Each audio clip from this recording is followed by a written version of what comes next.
Hello and welcome to the HeartWorking Dad Podcast. I'm your host, Gabriel Perez, and this is a podcast for Christian fathers who want to grow in their faith and lead their families with purpose. I'm your host, Gabriel Perez. I've been married to my wife for 13 years. We have 3 awesome kids. We both work full-time jobs and homeschool our kids. And in addition to that, I'm a certified biblical parenting coach from the National Center of Biblical Parenting Association. This month's topic is Thanksgiving and gratitude. So the whole month we're going to be talking about Thanksgiving and gratitude and how different little segments of how we can incorporate that in ourselves, in our family, and so on. So last week was cultivating a heart of gratitude. This episode is teaching children to be grateful. Now, when I think about that, how many of us have heard this from our parents? You better eat your food because there's starving kids in Africa. Yeah, have you heard that? I must have heard that a million times. And it was funny. I was it was Thanksgiving dinner with some friends, and one of our friends, he was hosting an international student, and we're eating there and we're just talking, and one of our friends said, yeah, I'd always tell my kids, there's starving kids in China, so you better eat your food.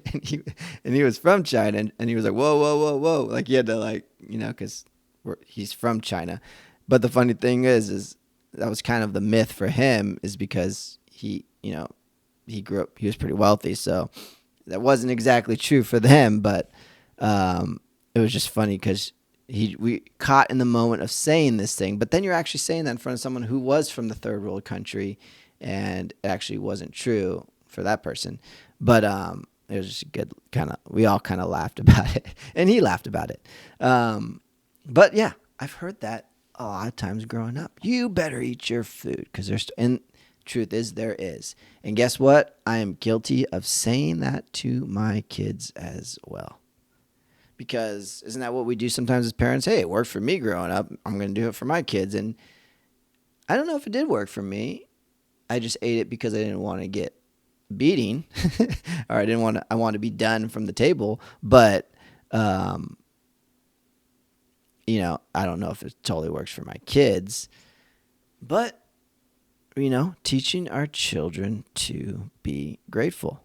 I think it's really hard in this day and age too, because there's so much possessions. There's so many things that we now have access to. I mean, your kids can watch, we can just binge watch as much shows as we want. If we want to get these toys, we can go to Toy Store.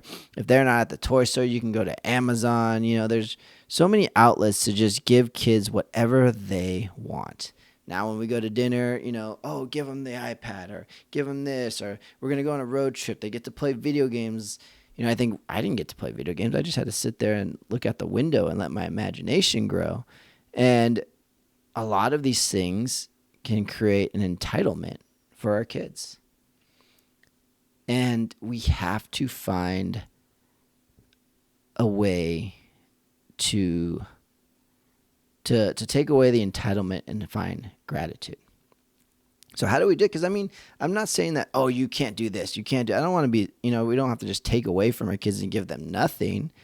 I think when the kids understand what they have and they can have a heart of gratitude, it opens up these blessings. It opens up these things, because it's not just, I get this because I get this, but they understand and they can appreciate these things. That's ultimately what we want, not to just take everything from our kids, but to have them have a gratitude of where that came from, and what they get to have where others may not. So how do we do that? How do we teach gratitude in our family? And I think one of the things that I've done is in prayer. Praying, we pray every night. To be honest, I wish we used to pray before every meal. And somewhere along the line, we kind of stopped. But I'm kind of reminded as I'm doing Thanksgiving and gratitude that it is important to pray before every meal. That's the simplest form of giving thanks that, hey, we have food. We have nourishment. I think my pastor said today, if you make over $30,000, you are top 1% in the world. That's, I think some of us can look at them and be like, that's not a lot of money in America. But that being said, we are still have way more than a lot of people do. And so we can easily just forget the simple blessings. And so that's one thing that I'm taking as I'm doing this podcast is I want to start praying thanks over our meals. Having a heart of gratitude for food. We do that sometimes, but that should be a practice. But at nighttime, I pray over my kids. And one of the things that I'm always reminded to pray is just thanking God for the simple things at night. What I'll notice is sometimes, it was raining really hard. We had this storm that came through, and I started praying, for, the people out there. Like, God, there are people out there in the storm who are having to really just battle the elements. And we pray for them. We pray that you would just cover them, protect them, keep them warm. And God, I thank you that we have this home. I thank you that we have this home that gives us protection from the rain. We have these beds that we can be warm in with blankets and safety. This home that brings safety. And just praying for these simple things that our kids, they may not think about that. But if we're praying and thanking God for these things, just the simple things, I think it's going to start making a difference. It's going to, it may not be the first time you pray. It may not be the second, but this is the habit. This is teaching our children. It's an ongoing process. We don't have gratitude every day. It's almost like a habit. We have to build gratitude. And so that's one way we can do it with our children is just praying over the simple things. And another way, it would be to encourage thankfulness. I don't think we really emphasize the importance of please and thank you in this day and age. And how I could tell? We were at Costco. And, the people who give out the snacks at Costco, and you go and you get all the samples. My son, he went and got a sample, and he said, "Oh, thank you. Thank you so much." The lady was surprised. She was like, "Oh my gosh." She's like, "You wouldn't be surprised how many people come up and just take them and don't say anything." She's like, "You're raising your kids right." And honestly, I was like, "Oh, good. Thank you." Oof. It was like a sign of relief because, we do tell our children, say thank you, say please. But you never know when it comes down to it. Are they going to do it? Do they do it every time when I'm not there? But he did, and she took notice to it right away. And I think that's because the majority of people just don't do it. There's this, there's this idea that I've heard a lot of people. My wife has been working with ChatGPT, and we saw this thing, and she sent me this reel of. So my wife, she's been learning ChatGPT, and I've been using it a little bit, and so she sent me this reel. And it was like millennials. And I'm not sure if it's millennials or Gen Z. I forget what they call each people. But it was the new age. The kids who are like now growing up in this age of AI and everything. They're like a Gen Z, or I'll just call them Gen Z, asking ChatGPT, give me this, give me that, give me that. Like that's how they talk. Give me, give me, give me. And I noticed like when I used ChatGPT, I was like, can you please? And even my wife, she's like, always, can you do this? Can you do that? And it's just that idea now that kids are growing up without even knowing please or thank you. Not even having just that idea, just give me. Because the culture that we live in is like that. What can I get right now? What can I get, from Amazon right now and send it? I want it tonight. I want it today. I can get my video games and get them downloaded instantly. Give me. Teaching our kids please and thank you will go a long way in their hearts. And it's so simple. I think even some people are, it's like you don't force, say please, say thank you, but it's what do we say? And that's what I've learned to practice. Hey, you just got this. What do you think you should say? That's how we've been practicing in our family, is not making them say please or making them say thank you. Of course, if you have a little one, I think there is a little more direction involved. For my younger kid, it's like, hey, we need to say thank you. I'm like, oh, thank you. Or what do you say? And then he says it.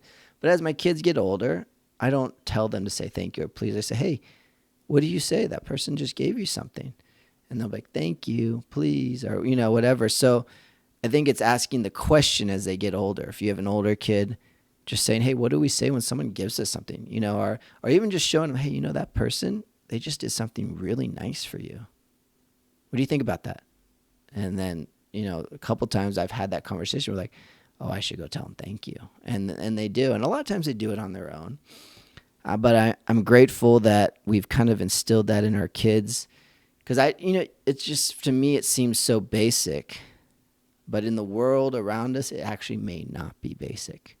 It actually may be a real need and a real blessing when people see that. That's going to make them stand out in a world of people who aren't grateful. So I think those are two things that we can really focus on as fathers. We can take to our families of praying over the simple, praying over the little things that we take for granted, because they're actually not simple. Having a home is not that simple. Having a home is a great thing. It's a huge thing. It's a blessing. It's a protection. But praying over those things with your family so they hear them, so they can acknowledge them, and teaching our children please and thank you. If we can do that, I think we'll be winning and cultivating and teaching our children to be grateful. So with that, I'll end this episode. A couple things. If you enjoy this podcast, please leave a rating and review. It truly helps the podcast grow. And in addition to that, I just want to share that I have a course available for Christian dads. Do you feel like you're struggling? Do you ever feel overwhelmed? Or maybe you've had a rocky childhood and now you find yourself an adult with a wife and with kids, and you're struggling leading your family, balancing it all, being a Christian. Well, that's where I was. I've really struggled as I was a Christian, and I came to a point where I just had no idea what to do. I just felt like I was failing my family, and I was overwhelmed. And this course is birthed from that pain. And so I do believe it can really help that specific Christian dad. If you answered yes to that question, I believe that this course is for you and can help you. If you're interested in more information, you can check out the HeartWorkingDad.com, and you can even see the reviews of some guys who have taken that course, guys that I've worked with, who the course has really helped them in their journey as a Christian dad. So if that's you, I encourage you to check that out. Next up is, if you want to connect, you can email me at theheartworkingdad@gmail.com. You can find me on YouTube or Instagram, but also I am on a prayer group hosted by Matt Knoll for the Frontline Podcast for Christian Men. You can email him at standingonthefrontline@gmail.com. He hosts a prayer group 1 p.m. every Friday, Eastern Standard Time. I'm there. It would be great if you could be there and we could pray together, get to know you. It's just been such a blessing, and his vision is just that whole Zoom call would be filled with men all over the world, and I'm with him in that vision. I want to see that vision grow. That's why I'm talking about it here. So if you're a HeartWorking Dad listener, jump on board. I'd love to see you there. And with that, we'll talk soon.